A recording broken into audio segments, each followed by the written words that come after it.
Whenever you're buying something for functionality, you are always worried about the value and making the right choice. Why? Because the value and making the right choice really affects the functionality of whatever that you're trying to get. What am I saying? When it comes to cars, if you are buying an SUV, you need to make sure that that SUV is the best value for you and it is the best choice and the best possible solution for whatever problem that you want to solve. So buying an SUV is different from buying another car, because it's like buying a work suit or buying a work shoe. You need to make sure that your work shoe is in the best possible condition, or in the best possible quality to get the job done. So today I'm going to be sharing with you 10 tips when selecting the best SUV for you. When you're buying the best, off-road car for you, you need to consider these 10 tips.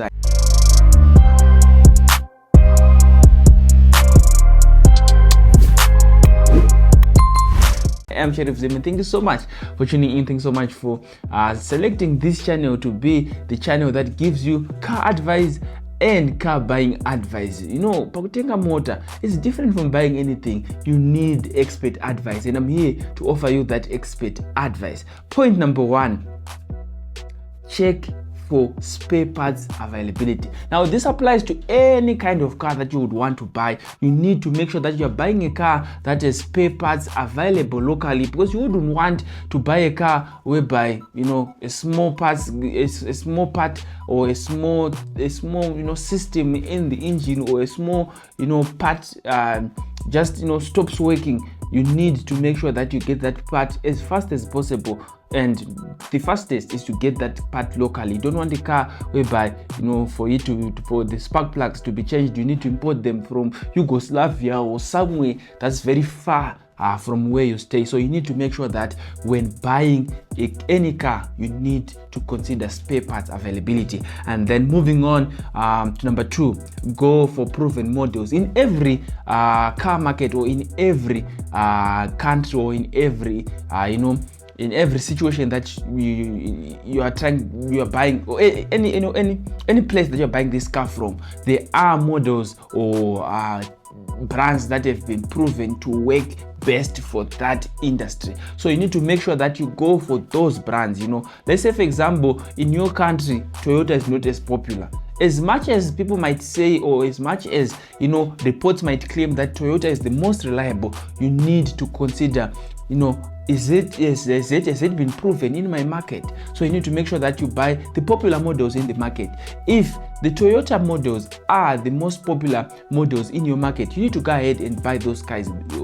Why? Because if you go ahead and buy a unique model in that a model that is unique to your market, you are bound to face problems from mechanics, because most of these mechanics would not have worked on that particular model, which then leads to problems such as lack of labor, or sometimes lack of information on how to solve these issues. So you need to choose models with a good reputation in your local market, especially for handling bad roads and tough conditions, because after all, you are buying an SUV. And then moving on, consider fuel efficiency. Now, fuel is expensive in most African countries, so balance power and fuel economy, and mostly diesel pickups tend to be more fuel efficient than petrol pickup. So when you're buying a pickup, or you're buying an SUV, make sure that you consider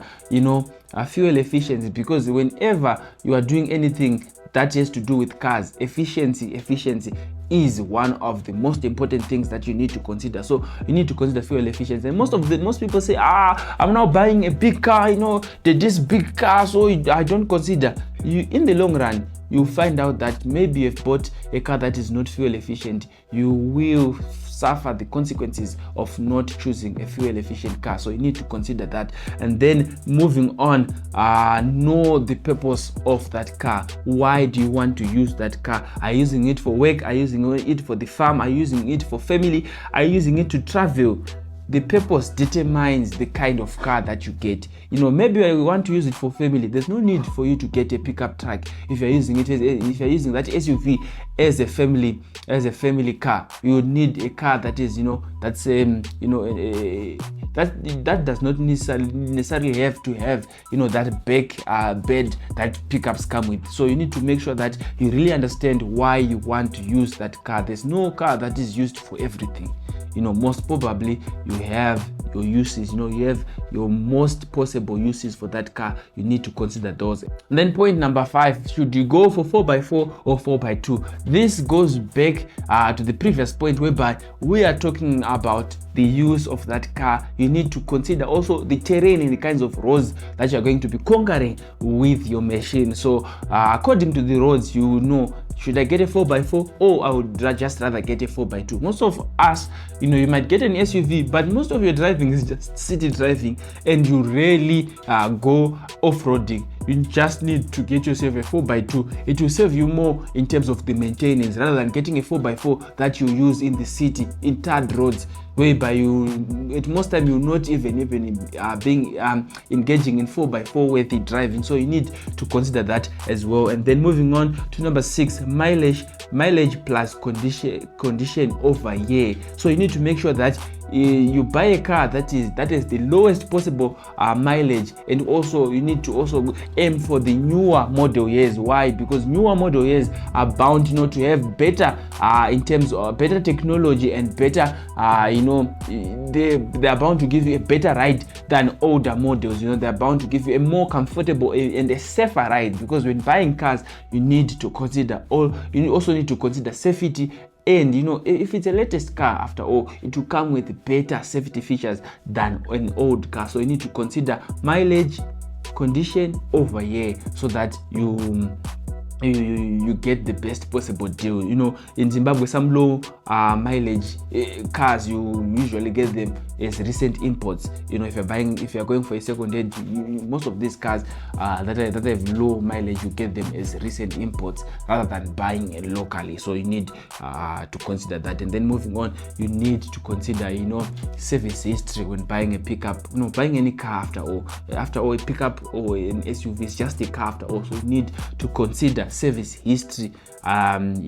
Make sure that if you can get a car that is a full service history, it's safer to buy a car with full service history than to buy a car with no service history. You won't know when that car was last serviced, and you won't know if that car was being maintained properly or was being serviced regularly. So you need to consider that.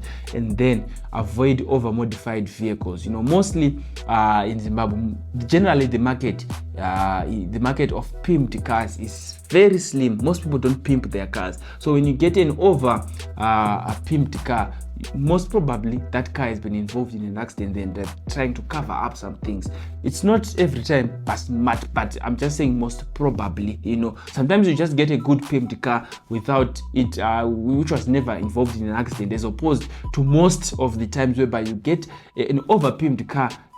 Usually they are making up for something, they're trying to cover something. So you just need to consider that. And pimped cars are not really good cars to buy. Why? Because they have been pimped to the taste of the previous owner. Maybe what has been put on the car you don't like.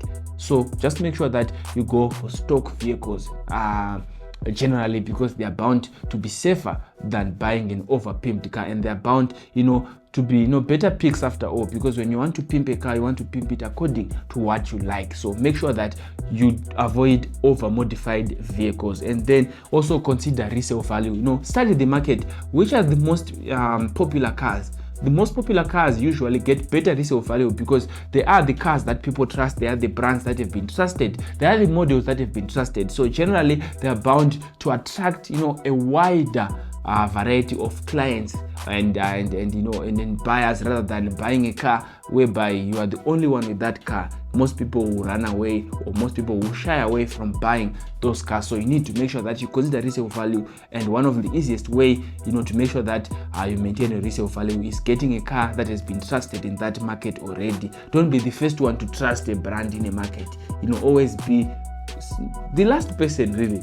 That's one of the scenarios where you would be happy being the last one to trust something. Why? Because you learn from other people's experiences. And then moving on to last but not least, always do a test drive and mechanical inspection of these cars before you buy. This is synonymous with any vehicle. Always get an expert to view that car, and you also get to test drive that car. I was talking about renting cars. When you're buying an SUV, try to rent other SUVs, different SUVs, so that you get to really choose the car that works best for you before you actually purchase the car. You need to know before you buy. You need to make an informed decision when buying, because remember, buying is spending money, and you want to spend your money wisely. I am carreviewszim, and thank you so much for tuning in. Thanks so much for choosing me to be the person that gives you expert advice when it comes to car buying and general car advice. So please do the right thing. Like, share, and subscribe. Until we meet again, always remember that a prayer a day keeps the devil away. Don't forget to pray.